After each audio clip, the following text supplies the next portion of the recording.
غیر قانونی طور پر بھارت کے زیر تسلط جموں کشمیر میں کل جماعتی حریت کانفرنس اور جموں کشمیر لبریشن فرنٹ نے کشمیریوں پر زور دیا ہے کہ وہ ممتاز آزادی پسند رہنما محمد مقبول بٹ اور محمد افضل گورو کی برسیوں کی مناسبت سے 11 فروری بروز اتوار مکمل ہڑتال کریں۔ محمد مقبول بٹ کو 11 فروری 1984 جبکہ محمد افضل گورو کو 9 فروری 2013 کو نئی دلی کی تہاڑ جیل میں پھانسی دے دی گئی تھی۔ شہید رہنماؤں کی میتیں آج بھی تہاڑ جیل میں دفن ہیں اور ان کی قربانیاں حق کے خود ارادیت کے حصول کے لیے جدوجہد میں مصروف عمل کشمیریوں کے لیے امید کی کرن بنی ہوئی ہیں۔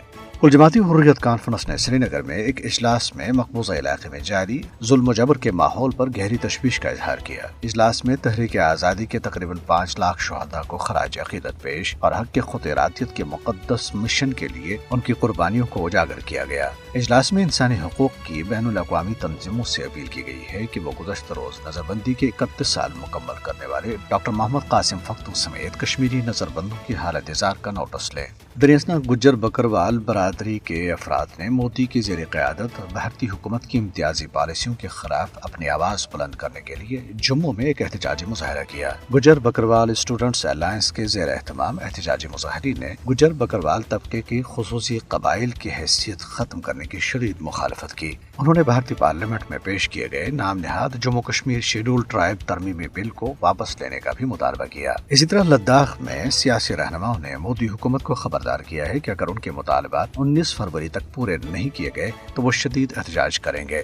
لیہ ایپیکس باڈی کے چیئرمین تھپستان چیوانگ نے دیگر رہنماؤں کے ہمراہ لیہ میں پریس کانفرنس سے خطاب کرتے ہوئے خبردار کیا ہے کہ لداخ کے لیے آئینی ضمانتوں اور اس کے عوام کے لیے حقوق کے مطالبات پورے نہ ہونے تک بڑے پیمانے پر بھوک ہڑتال کی جائے گی۔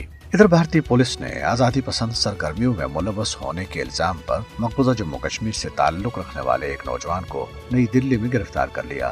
نوجوان کی شناخت ریاض احمد کے نام سے ہوئی ہے، جس کے خلاف غیر قانونی سرگرمیوں کی روک تھام کے کالے قانون کے تحت مقدمہ درج کر لیا گیا ہے۔